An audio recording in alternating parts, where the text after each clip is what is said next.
Hey guys, it's me. I'm back again. I wanted to share with you my foundations in my collection, and you can see my friend calls me a product junkie, and I use a lot of different foundations because for drugstore foundations I haven't quite found one that is exactly my skin tone. So you'll see, I want to share with you the ones that I have and what I have to do. I do consider myself a mixologist when it comes to foundations because not all brands make a tone for me. I do feel like I get a better selection from Sephora, from the high-end brands, but not everyone can afford them.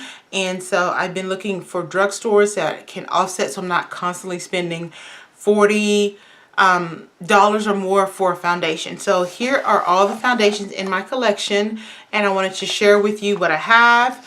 Let's get started, but first I want you to know that I have combination skin, leaning more towards oily during the summer and the spring, but during the winter with all the cold, I'm definitely combination. T-zone will always be oily, so I've just accepted that. I do have problematic skin, so I have a lot of hyperpigmentation on the lower half of my face, and so when I do have a foundation that is not quite up to snuff and I need to correct it, I do use an orange corrector.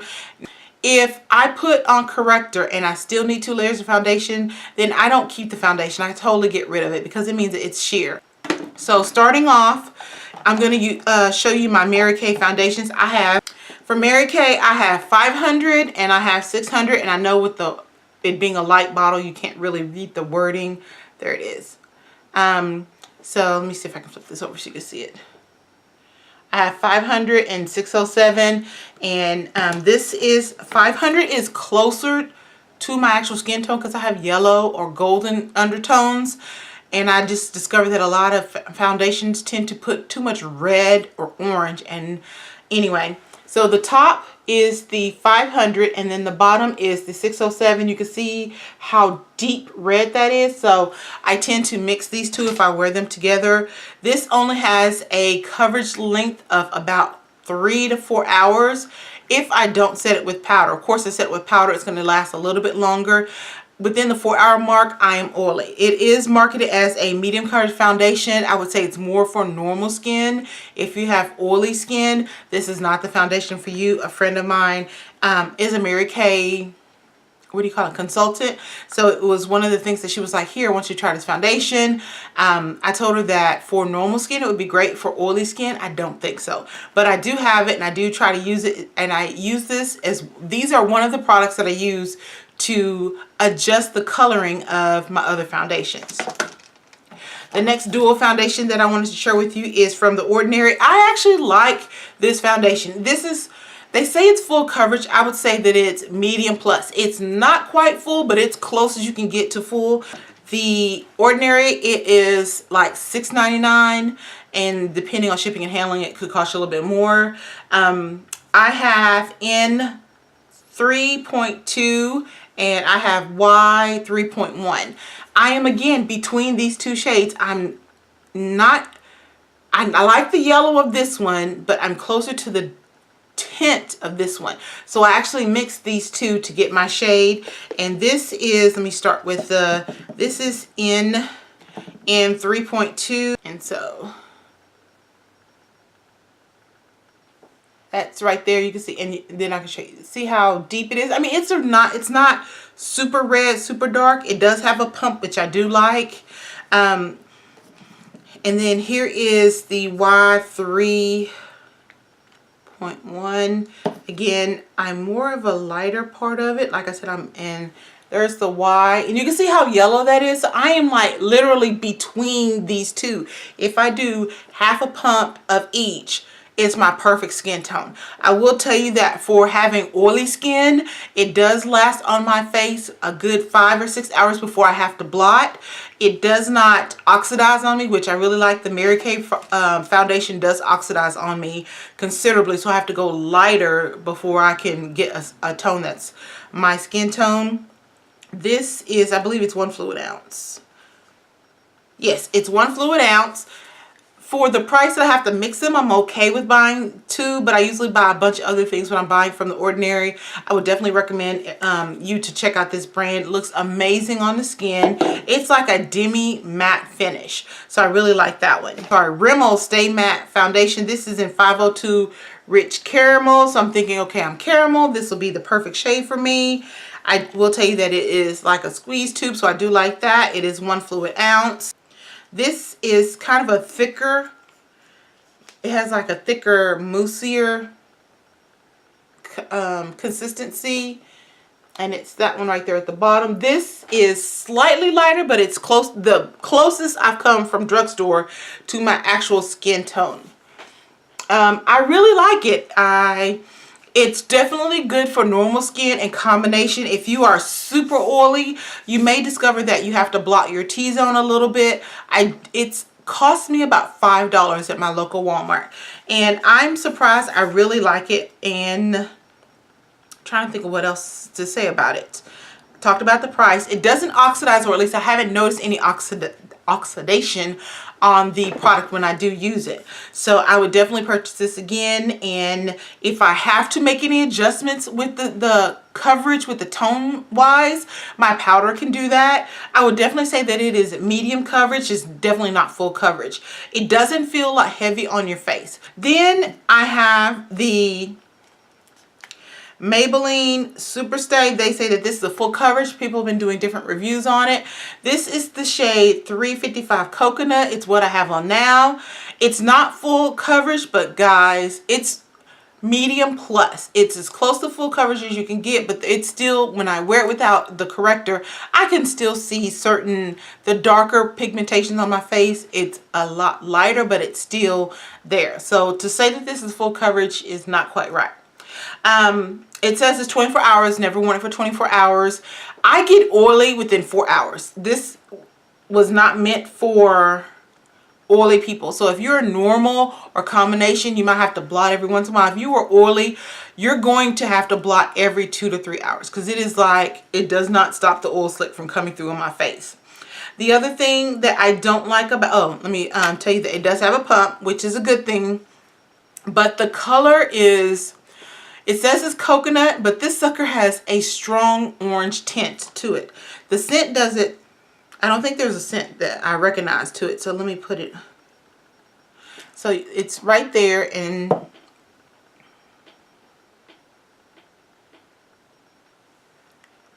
that's it right now. See, it's slightly darker than this one, which is from The Ordinary.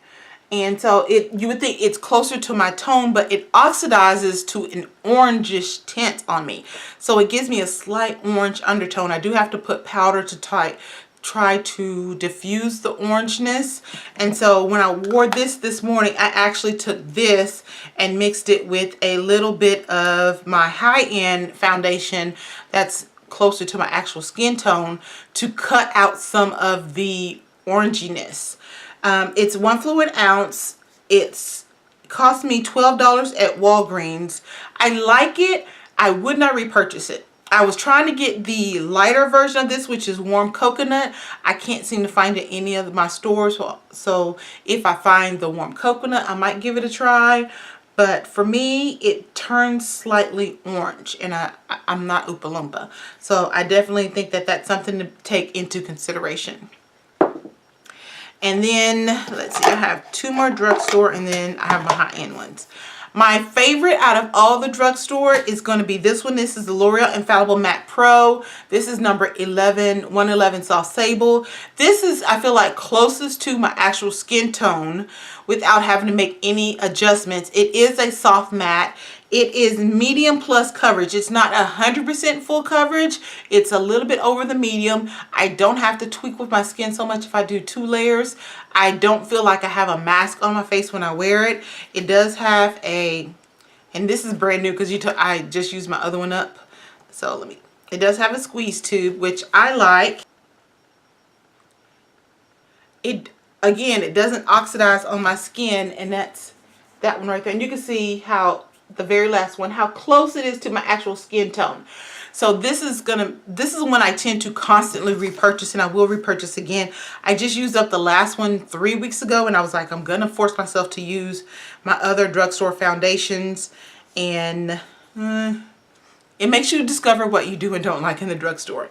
Definitely love this. It is 1 fluid ounce. It is the most expensive out of all of the drugstore foundations that I have. This one cost me $12 to $13. If I'm at Walgreens, it's more than $13, $14. If I'm at Walmart, it's like $10, $12. I try to use coupons when I can to get this. Trying to think what else. Like I said, it doesn't oxidize. I didn't notice any weird chemical scents with it. I really like this one. Like I said, this is definitely my favorite out of all the drugstore foundations. And then the last drugstore foundation that I have is the Revlon Color Stay 2-in-1, and this is 400 caramel. I thought I'd try this. It was interesting. It's supposed to have a concealer and a foundation in one. So the little part is your concealer, the big part is your foundation. And then the foundation is technically my skin tone, but because of the way the formula is, it's more of a cakey formula. It takes me a while to be able to spread it on my skin. So here it is. The top part is the concealer. The bottom part is the foundation. I do like it. I like the color. The coverage is medium. It's straight medium. There is no medium plus. It's just straight up medium. The color is closest to my skin tone. I struggle with the application. I'm having to like dip it in and dip it, and it just takes longer to apply it. So if I'm have more time, then I would use it. But if I'm like trying to get dressed and go to work, it takes a while for me to use this one. It does have a little compartment where you can use a sponge. The sponge is really interesting. It's a triangle sponge. As soon as I get a product, I always take out the sponges and things out because they always fall when I grab them. So, but it's an interesting sponge. It's similar to a beauty blender, but it's in a triangle. And when I tried to use it, it scoops a lot, and a lot of the product stays in the sponge. So when I use my beauty blender, I feel like I can control some of the product going into the sponge. It could just be a mental thing for me. When I purchased this, it was on sale at Walgreens. It was buy one, get one half off. So I actually bought buy any Revlon product, get another one half off. So I bought this, and I ended up getting some mascara half off. So I think the normal price is like $7 to $10. So I can't say 100%. But yeah, I like it. It's not my all-time favorite, and I can use it. It is closest to the skin tone, my skin tone, but it's just the application process I'm struggling with, but I do like it. Now for my high-end products, the first thing I want to talk about is the Bare Mineral Bare Pro. I do have a deluxe sample of that. I wanted to try it before I purchased it, and the color is okay. I still feel like I have to mix it with another one because it does oxidize darker on my skin tone. So when I put it on, it does tend to go a little on the orangey red side. So I do have to mix it either with the Mary Kay or the Ordinary to get my actual skin tone. Here it is right here. So like when you see it, and it looks like it's a dead match. It's right here. It looks like it's a dead match until I put it on my face, and then an hour later it's darker. And so I'd rather color correct it and get it correct when I first put it on my face. It does not do full coverage. It's more like a medium, maybe a medium plus on its own. I do have to put on 2 layers to get the coverage that I want. But would I repurchase the full size one? No, if I have to constantly play with it, I don't see the point, especially for the price point that they're asking for. And then I have Makeup Forever HD, and I have a deluxe size sample of this one. Y445. Do not like this in any shape, form, or fashion. I keep trying to use it up. It's too light, and it does not have the coverage that I want. So see it right there, and see how light that is? That's way too. And I went to Sephora, and they color matched me and said, oh no, this is your color. This is way too freaking light to be my color. And even with it oxidizing, it's still too light on my skin tone. So I always end up mixing it with either the Ordinary or the Mary Kay one, or sometimes the one from Rimmel, which is the actual closest to my skin tone, just so I can get it in the realm of my skin. I don't really grab this a lot, and I know I won't be purchasing the full size. I'm just not impressed with it. And it does not cover my hyperpigmentation in any shape, form, or fashion. I just feel like it's medium coverage. I know the consultant inside of Sephora said, oh, it's full coverage.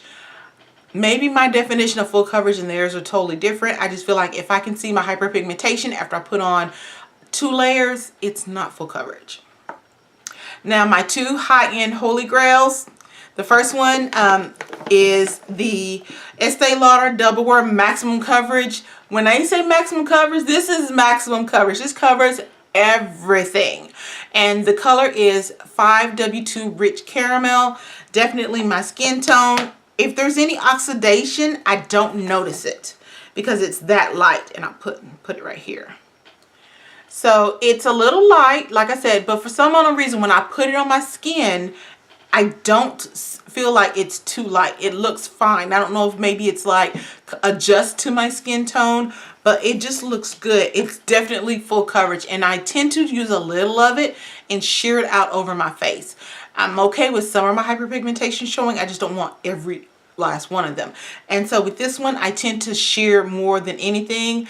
It's 1 fluid ounce. It has titanium dioxide. Then that led me to wanting to wear the normal Estee Lauder Double Wear Stay in Place. This is medium coverage. People that say, oh, this is full coverage, if they have if they have very light hyperpigmentation scars or facial scars, they may feel like that's full coverage. But if you're someone who has dark hyperpigmentation and dark facial scars, you're going to know the true difference between full coverage and medium coverage. This is medium coverage. They advertise as medium coverage, but it does an amazing job. It does semi-matte. As you can tell from my collection, I tend to lean towards the matte, semi-matte because of my oily skin. So anything that can keep me from looking like an oil slick longer, I'm in love with. It doesn't have a pump. That's one thing I'm not too fond of. But you can see, I mean, you don't need a lot, especially if I put powder on top of it. I'm going to put this right next to the full coverage one so you can see it. So it's on my knuckles, and there you go, right there. You can see it. So, I mean, and you can see how it's covering some of the dark hyperpigment on my knuckles. So, I really like this. It's a little on the pricey side. I do feel like it's definitely worth the price. And this is my 2nd bottle. I think this is my 3rd that I purchased, because I feel like if I can sheer out a really full coverage foundation, then it's definitely worth the price. So, I usually get them during Sephora sales, or when a family member gives me a gift card. I usually kind of offset the price. Some of the brands at Sephora that I have tried is the Makeup Forever Matte Velvet. Love that one. And I'm warm pecan on that one. I have tried the Kat Von D. It turned Oompa Loompa orange on me. I know that they said they reformulated. It's full coverage, but it does oxidize orange. I've tried, I can't remember all the other foundations, but I've tried several other brands from Sephora. It's just I keep grabbing the ones that look good on my skin tone and my skin type. That's it, guys. Those are foundations in my collection. I'll definitely show you the powders in my collection, because I do offset my foundations with putting a powder on, simply because I'm oily skin, and I'll show you some of the ones that I use.